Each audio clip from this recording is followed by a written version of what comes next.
ನಮಸ್ತೆ ವೀಕ್ಷಕರೇ, ಈ ದಿನದ ಪ್ರಮುಖ ಸುದ್ದಿ. ಮಾಜಿ ಜಿಲ್ಲಾ ಪಂಚಾಯತ್ ಸದಸ್ಯರು ಡಿಸಿ ವೇಣುಗೋಪಾಲ್ ರವರ ಹುಟ್ಟುಹಬ್ಬವನ್ನು ಬಹಳ ಅದ್ದೂರಿಯಾಗಿ ಆಚರಿಸಲಾಯಿತು. ನೆಲಮಂಗಲ ಮಾಜಿ ಜಿಲ್ಲಾ ಪಂಚಾಯತ್ ಸದಸ್ಯರು ಹಾಗೂ ಡಾಕ್ಟರ್ ಎಸ್ಎಂಸಿಇ ಇಂಜಿನಿಯರಿಂಗ್ ಕಾಲೇಜ್ ಅಧ್ಯಕ್ಷರಾದ ಡಿಸಿ ವೇಣುಗೋಪಾಲ್ ರವರ ಹುಟ್ಟುಹಬ್ಬವನ್ನು ಬೈರನಾಯಕನಹಳ್ಳಿ ಕಾಲೇಜ್ ಆವರಣದಲ್ಲಿ ಅದ್ದೂರಿಯಾಗಿ ಆಚರಿಸಲಾಯಿತು. ಡಿಸಿ ವೇಣುಗೋಪಾಲ್ ರವರನ್ನು ಅದ್ದೂರಿಯಾಗಿ ಕಾಲೇಜ್ ಆಡಳಿತ ಮತ್ತು ವಿದ್ಯಾರ್ಥಿಗಳು ಸ್ವಾಗತಿಸಿದ್ದರು. ನಂತರ ಕಾಲೇಜಿನ ಸಭಾಂಗಣದಲ್ಲಿ ಡಿಸಿ ವೇಣುಗೋಪಾಲ್ ರವರು ಕೇಕ್ ಕತ್ತರಿಸಿ ತಮ್ಮ ತಂದೆಯಾದ ಚನಿಗರಪ್ಪ ರವರ ಭಾವಚಿತ್ರಕ್ಕೆ ಪುಷ್ಪಾರ್ಚನೆ ಮಾಡಿದ್ದರು. ಹುಟ್ಟುಹಬ್ಬಕ್ಕೆ ಆಗಮಿಸಿದ್ದ ಗಣ್ಯರಿಂದ ವೇಣುಗೋಪಾಲ್ ರವರಿಗೆ ಸನ್ಮಾನಿಸಿ ಶುಭ ಕೋರಿದ್ದರು. ಇದೇ ವೇಳೆ ಮಾಜಿ ಪಂಚಾಯತ್ ಸದಸ್ಯರಾದ ಡಿಸಿ ವೇಣುಗೋಪಾಲ್, ಯಲಂಕ ಜೆಡಿಎಸ್ ಘಟಕದ ಅಧ್ಯಕ್ಷರಾದ ಕೃಷ್ಣಪ್ಪ, ನೆಲಮಂಗಲ ಮಾಜಿ ಶಾಸಕರಾದ ಶ್ರೀನಿವಾಸ್, ಹಿರಿಯ ನಟರಾದ ರಾಜೇಶ್ ಪುತ್ರಿಯಾದ ರೇಣುಕಾದೇವಿ, ಕಾಲೇಜ್ ಪ್ರಿನ್ಸಿಪಾಲ್ ಜಗದೀಶ್ ಗೌಡ್ರು, ಮುಖಂಡರಾದ ನಾಗಪ್ಪ ಬೈರೇಗೌಡ, ಗುರುಪ್ರಕಾಶ್, ಕಾಲೇಜ್ ಸಿಬ್ಬಂದಿ ವರ್ಗದವರು, ವಿದ್ಯಾರ್ಥಿ ಮುಂತಾದವರು ಭಾಗವಹಿಸಿದ್ದರು.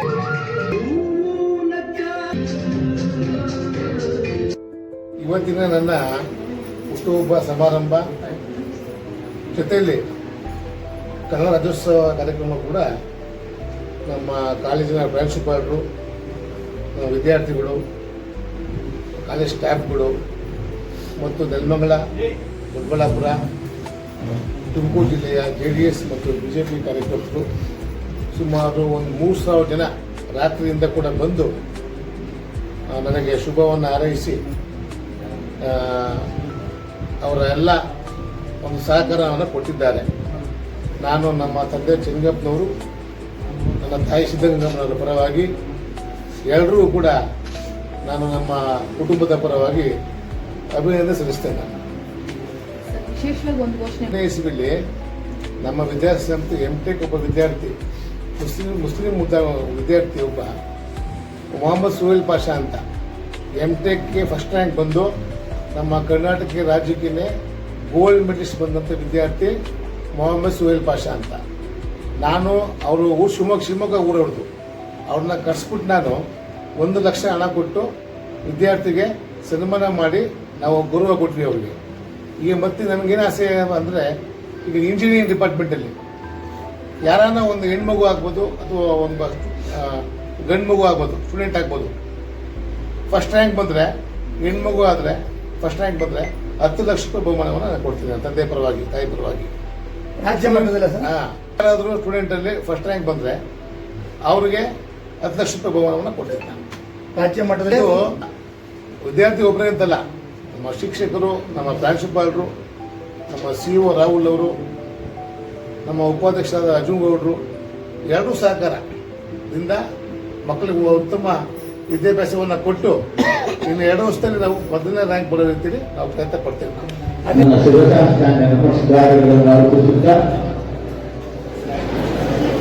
ಅವರ ಹೆಸರಿನಲ್ಲಿ ಗುಜರಾತ್ ಸಂಸ್ಥೆಯನ್ನ ಸ್ಥಾಪನೆ ಮಾಡಿ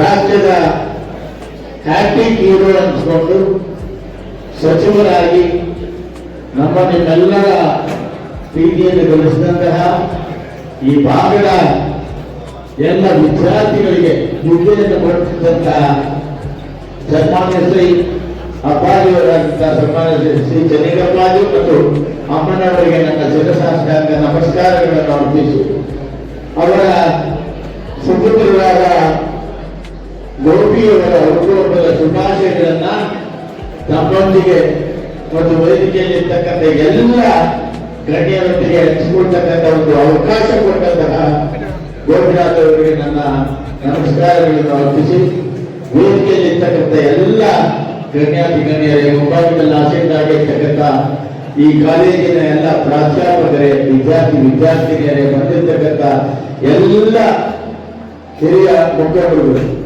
ಬಹಳ ಸಂತೋಷ. ಯಾಕೆಂತಂದ್ರೆ ಚೆನ್ನಗಪ್ಪಾಜಿಯವರು ಇದ್ದಾಗ ಪ್ರತಿ ವರ್ಷವೂ ಕೂಡ ಯಾವುದೇ ಒಂದು ಕಾರ್ಯಕ್ರಮ ಈ ಕಾಲೇಜಿನಲ್ಲಿ ನೆರವೇರಿದ್ರೆ ಡಾಕ್ಟರ್ ಶ್ರೀನಿವಾಸ ಮೂರ್ತಿ ಅವರನ್ನ ಕರೆದಿದ್ದು ಒಂದು ಪ್ರತೀತಿ. ಅದರಲ್ಲೂ ವಿಶೇಷವಾಗಿ ನಾನೊಬ್ಬ ವೈದ್ಯಾಧಿಕಾರಿಯಾಗಿ, ತಾಲೂಕು ಆರೋಗ್ಯಾಧಿಕಾರಿಯಾಗಿ ಈ ತಾಲೂಕಿನಲ್ಲಿ ಸೇವೆಯನ್ನು ಸಲ್ಲಿಸಿ ಮುಂದಿನ ಒಂದು ವಿದ್ಯಮಾನದಲ್ಲಿ ಅಪ್ಪಾಜಿಯವರ ಆಶೀರ್ವಾದದಿಂದ 2 ಬಾರಿ ನಾನು ದೇವೇಗೌಡ ಅಪ್ಪಾಜಿಯವರು, ಕುಮಾರಣ್ಣನವರು ಮತ್ತು ಚೆನ್ನಗಪ್ಪಾಜಿಯವರು, ಕೃಷ್ಣಪ್ಪ ಅವರು ಇರ್ಬೋದು, ಕೃಷ್ಣಪ್ಪ ಅವರು, ಕೃಷ್ಣಪ್ಪ ಅವರು ಇರ್ಬೋದು, ಹಿರಿಯ ಎಲ್ಲ ಅನೇಕ ಮಹನೀಯರು, ಗಣ್ಯ ವ್ಯಕ್ತಿಗಳು ಆಸೀನರಾಗಿದ್ದಾರೆ. ಈ ದಿನದ ಕೇಂದ್ರ ಬಿಂದು ವೇಣುಗೋಪಾಲ್ರವರ ಈ ಒಂದು ಹುಟ್ಟುಹಬ್ಬದ ಸಂಭ್ರಮ ಆಚರಣೆ, ಜೊತೆಗೆ ನವೆಂಬರ್ ತಿಂಗಳ ನಮ್ಮ ಕನ್ನಡ ರಾಜ್ಯೋತ್ಸವದ ಸಂಭ್ರಮ ಆಚರಣೆ. ಈ ಒಂದು ಸಂದರ್ಭದಲ್ಲಿ ಈ ಒಂದು ವಿದ್ಯಾಸಂಸ್ಥೆಯಲ್ಲಿ ಇಷ್ಟು ಜನ ಮಕ್ಕಳು ಸೇರಿರುವಂಥದ್ದು, ಈ ಒಂದು ಸಂದರ್ಭದಲ್ಲಿ ಅನೇಕ ಪತ್ರಕರ್ತರು ಮತ್ತು ಮೀಡಿಯಾ ಪ್ರಸಾರ ಮಾಡುವ ಎಲ್ಲ ಆತ್ಮೀಯ ಸ್ನೇಹಿತರು ಮತ್ತು ವೇಣುಗೋಪಾಲ್ರವರ ಹಿತೈಷಿಗಳು ಮತ್ತು ಮಿತ್ರರು ಅನೇಕ ಜನ, ಬೆಳಿಗ್ಗೆಯಿಂದ ನಿನ್ನೆ ರಾತ್ರಿಯಿಂದನೇ ಶುರುವಾಗಿದೆ ಅಂತ ಗೊತ್ತಾಯ್ತು ನನಗೆ.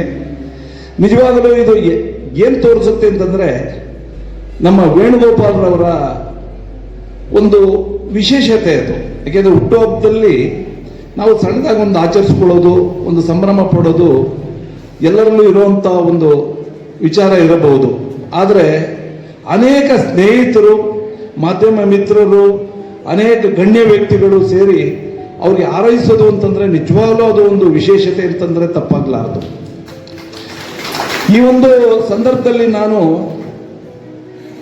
ನನ್ನ ಆತ್ಮೀಯ ಸ್ನೇಹಿತರಾಗಿದ್ದಂಥ ಮತ್ತು ಈ ವಿದ್ಯಾಸಮಯ ಸಂಸ್ಥೆಯ ಫೌಂಡರ್ ಆದಂಥ ಮಾನ್ಯ ಚೆನ್ನಿಗಪ್ಪ ಅವ್ರನ್ನ ನೆನೆಸ್ಕೊಳ್ಳಿಕ್ಕೆ ಇಷ್ಟಪಡ್ತೀನಿ. ನನ್ನ ಬಹಳ ವರ್ಷಗಳ ಕಾಲ ನಾನು ಪೊಲೀಸ್ ಇಲಾಖೆಯಲ್ಲಿ, ನಾನು 40 ವರ್ಷಗಳ ಕಾಲ ಪೊಲೀಸ್ ಇಲಾಖೆಯಲ್ಲಿ ನಾನು ಕೆಲಸ ಮಾಡಿ ನಿವೃತ್ತನಾದೆ. ಆ ಒಂದು ಸಂದರ್ಭದಲ್ಲಿ ಅನೇಕ ವರ್ಷಗಳ ಕಾಲ ನನ್ನ ಜೊತೆ ಮಿತ್ರರಾಗಿ, ನನಗೆ ಮಾರ್ಗದರ್ಶಕರಾಗಿ, ಯಾಕೆಂದರೆ ನನಗಿಂತ ವಯಸ್ಸಿನಲ್ಲಿ ಸ್ವಲ್ಪ ದೊಡ್ಡವರಿದ್ರು, ನನಗೆ ಮಾರ್ಗದರ್ಶಕರಾಗಿಯೂ ಸಹ ನನಗೆ